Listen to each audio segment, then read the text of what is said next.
Assalamu alaikum. Welcome back to my channel. Please subscribe. Today we are going to read about university wits. Let's start. University wit is a phrase used to name a group of late 16th century English playwrights and pamphleteers who were educated at the universities Oxford or Cambridge and who became popular writers.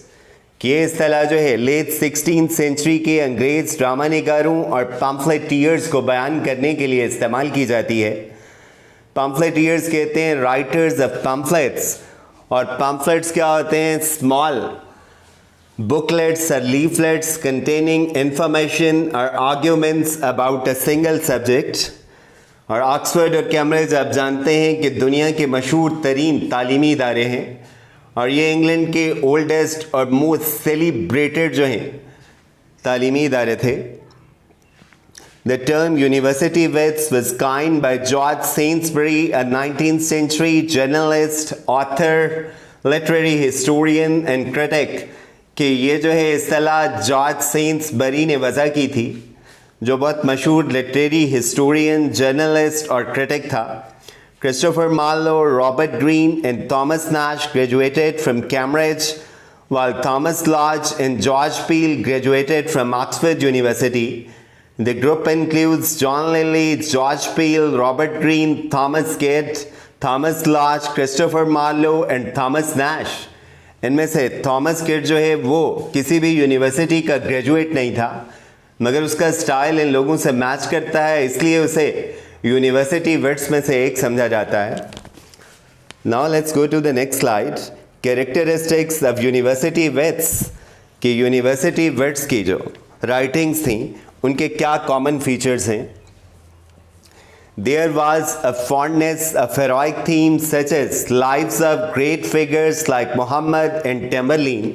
Mohammad आप जानते हैं founder of Islam, और टेम्बरलिन जो है वो एक Turkish कंकरर था, chiefly remembered for the barbarity of his conquest from India and Russia to the Mediterranean, and for the cultural achievements of his dynasty. Heroic themes needed heroic treatment, और इसलिए इनके यहाँ these themes are treated heroically with splendid descriptions, elaborate speeches, violent incidents and emotions. उसके बाद their style was also heroic, कि their plays are marked by strong and sonorous lines, grand epithets and powerful declamations. The best medium of expression was blank verse. Blank verse आप जानते हैं iambic pentameter को कहते हैं, और blank verse इसलिए इस्तेमाल की गई क्योंकि blank verse के ज़रिए high emotions को sustainably express किया जा सकता है. The themes were usually tragic in nature, for the dramatists were, as a rule, too much in earnest to give heed to what was considered to be the lower species of comedy. कि इनकी themes क्या हैं? वो tragic हुआ करती थी क्योंकि ये समझते थे कि comedy जो है वो lower form of art है, इसलिए उन्होंने ज़्यादातर tragedies लिखी. अगरचे लिली जो है वो इनमें सबसे मशहूर जो है कॉमेडी राइटर था जिसने रोमांटिक कॉमेडीज़ लिखी. और रोमांटिक कॉमेडी क्या है? ये एक सब जॉनरा है कॉमेडी की. इसे रोम कॉम भी कहा जाता है और स्लाइस ऑफ लाइफ फिक्शन भी. It deals with love in a light and humorous way. और इसी लिली की कॉमेडीज़ को फॉलो करते हुए शेक्सपियर ने अपनी रोमांटिक कॉमेडीज़ जैसा कि ट्वेल्थ नाइट और एज यू लाइक इट लिखी. तो एक बात मैं ज़रूर आपसे करना चाहूँगा कि असल में ये जो ड्रामा निगार थे ये सेनेका से बेहद मुतासिर थे. सेनेका कौन था? एक रोमन जो है ड्रामाटिस्ट था, फिलोसफर भी था, स्टेट्समैन भी था, ऑरेटर भी था और ट्रेजिडियन भी था. उसकी ट्रेजेडीज़ जो हैं वो इंग्लिश में ट्रांसलेट की गई, और ये सारे लोग उस वक्त यूनिवर्सिटीज़ में पढ़ रहे थे, इसलिए उनसे बेहद मुतासिर हुए और सेनेका को उन्होंने अपना रोल मॉडल जो है वो बनाया, इसलिए उन्होंने ट्रेजेडीज़ भी लिखी और कॉमेडीज़ को इग्नोर कर दिया. They lacked humor in drama, and at all, if some humor was brought, it was immature and coarse. कि ह्यूमर उनके यहाँ बराए नाम ही मिलता है सिवाय लिली के, और अगर है भी सही तो वो इंतहाई रूड है, वल्गर है, रफ है या अनकाउथ है. अब मार्लो जो है वो इनमें सबसे मशहूर ड्रामाटिस्ट था, और रॉबर्ट ग्रीन और थॉमस नैश जो हैं वो अपने आर्ग्यूमेंटेटिव और कंट्रोवर्शियल पम्फलेट्स की वजह से मशहूर हैं, और एक तरह से वो अर्ली जर्नलिज्म के फाउंडिंग फादर्स थे.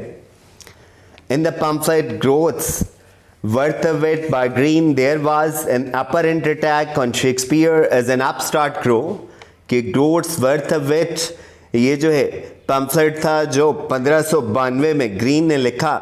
उसने इस पम्फलेट को एक मॉरलिस्टिक टेल के तौर पे पेश किया, और जो है अपने ज़माने के आर्टिस्ट का तस्करा किया. तो उसमें उसने शेक्सपियर का तस्करा भी किया है, और उसे तंजन अपस्टार्ट क्रो कहा है, क्योंकि अपस्टार्ट जो है एक ऐसे पर्सन को कहते हैं who has risen suddenly in rank or importance, and especially one who behaves arrogantly.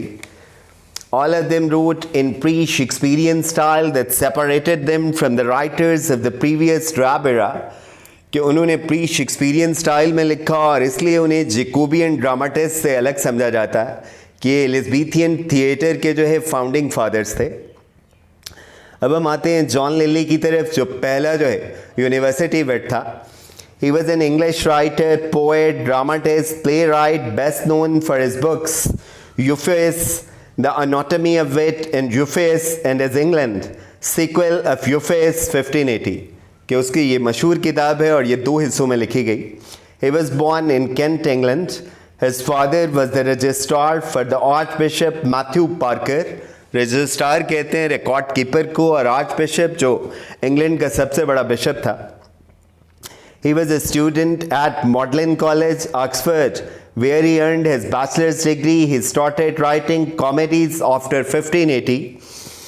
Lily's plays were acted before Queen Elizabeth by the children of the chapel and by children of Paul. ये दोनों मशहूर जो है boy actors की companies थी उस ज़माने की. At the black fryers theatre, और ब्लैक फ्रायर्स थिएटर जो है टेम्स के किनारे एक एलिज़ाबेथन थिएटर था जो एक ननरी के करीब था, इसलिए उसे ब्लैक फ्रायर्स थिएटर कहते हैं. In 1583 he gained control of the first Blackfriars Theatre. In 1632 Blunt published 6 court comedies, the first printed collection of Lily's play, which included the following plays and presented by the children of Paul.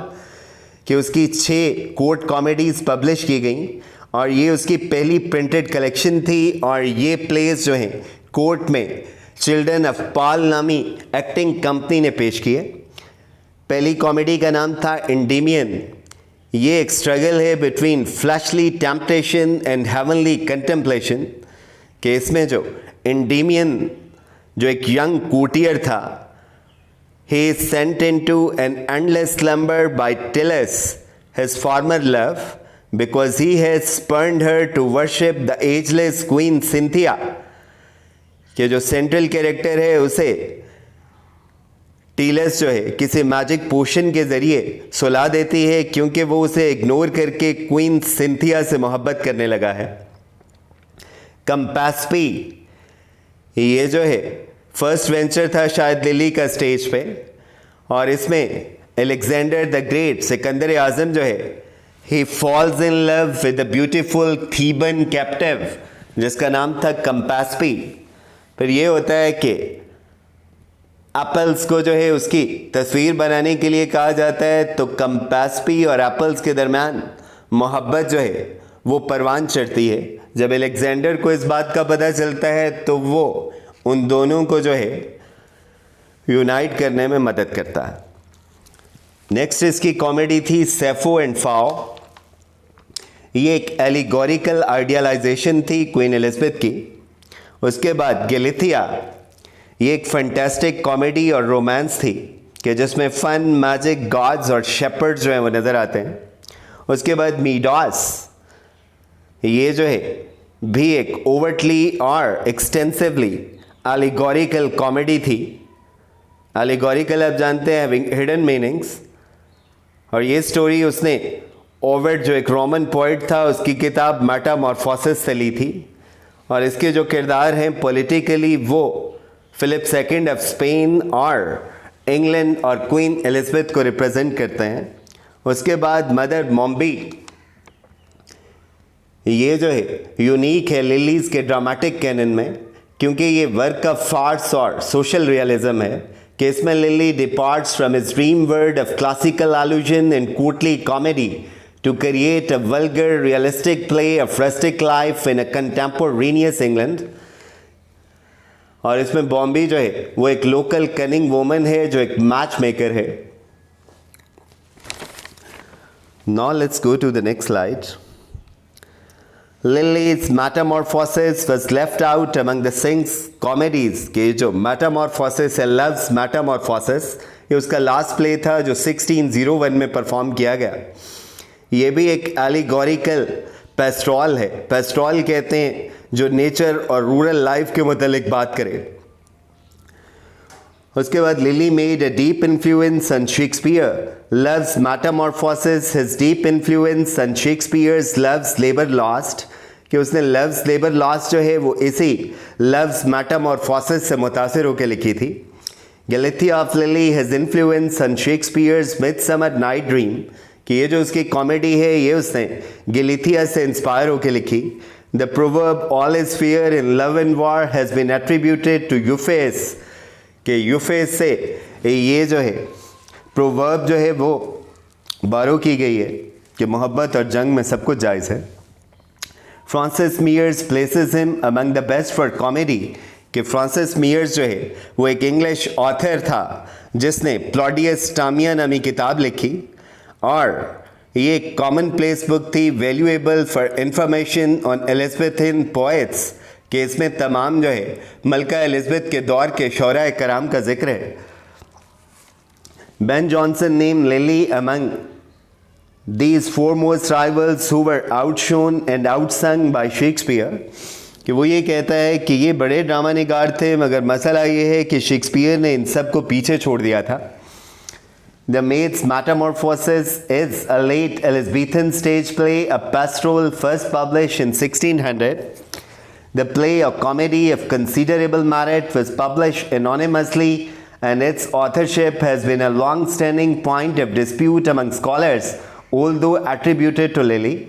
अब इसके major work सबसे मशहूर तो वही है UFS the Anatomy of विट, कि UFS का मतलब है, ये ग्रीक वर्ड है जिसका मतलब है ग्रेसफुल एंड विटी और जो है well bread man. Lily adopted this name from Roger S. Chams, the school master। Roger S. Cham जो है वो एक इंग्लिश स्कॉलर था और डायडेक्टिक राइटर था। He is famous for his prose style, his promotion of the vernacular and his theories of education। और school master जो है ये उसने 1570 में लिखी, और it's written in a simple lucid English prose and it was published posthumously in 1570, और ये उसका बेस्ट नोन वर्क है। और it presents an effective method of teaching Latin prose composition, psychology of learning, education of the whole person, ideal moral and intellectual personality, कि इसका मतलब है एक तरह से एजुकेशन के हवाले से एक किताब थी। The style of this novel gave rise to the term euphemism, कि ये जो euphemism की इस्तेलाह है ये इसी यूफेस से निकली थी। और ये प्ले जो है it's about a young gentleman Euphues of Athens, कि एथेंस का ये एक नौजवान था।